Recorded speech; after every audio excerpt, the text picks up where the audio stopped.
canımı alsaydın, gitseydin, beni bir başıma bırakmasaydın. Şimdi ne haldayım bilmiyorsun. Ben çok özledim, gel ne olursun yer. Şimdi dinle güzel gözlüm, bu son sözlerimdir sana. İçin yansın bunu dinlerken, kalbin ağlasın.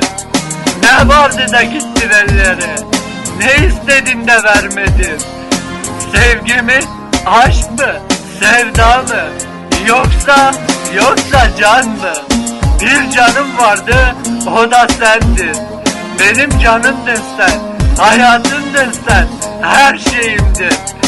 Sen benim nefesimdin ya.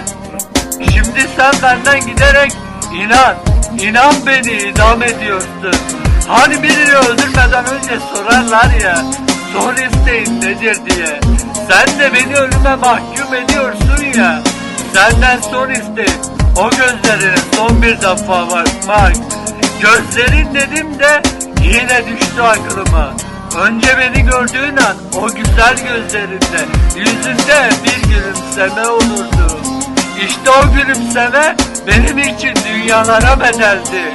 Şimdi beni gördüğünde ne yaparsın? Surat mı asarsın? Yoksa görmezden mi gelirsin? Ben seni çok sevmiştim, çok. Ben daha önce hiç kimseyi sevmedim, seni sevdiğim gibi. Kimse için gecelerce ağlamadım, ama seni sevdim. Senin için ağladım. Sen sevmesen de, hissetmesen de. Kim bilir şimdi kimin için çarpıyor kalbi. Ama bana soracak olursan benim kalbim atmıyor. Çünkü benim canımdın sen, nefesimdin sen. Can bedenden çıkınca kalp atar mı? İnsan yaşar mı? Şu kadarını söyleyeyim. Sen gittikten sonra ben bittim. Gecelerce ağladım. Elimi attım, her işi batırdım. Kimseyle konuşmadım, derdimi anlatmadım. Ben bütün derdimi gece kafamı yastığa koyduğumda elimdeki resmi anlattım. Ne kadar saçma değil mi? Bir resme dert anlatıyorum.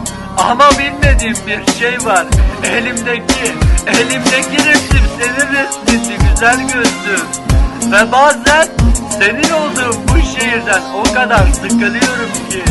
İşte bu yüzden hiç gitmediğim şehirleri özlüyorum. Ve şimdi gidiyorum. Hakkım varsa sende helal olsun. Sen de bana hakkını helal edersin inşallah. Elveda şirin yüzüm, elveda güzel gözlüm. Elveda, elveda. Başıma bırakmasaydın, şimdi ne haldayım bilmiyorsun.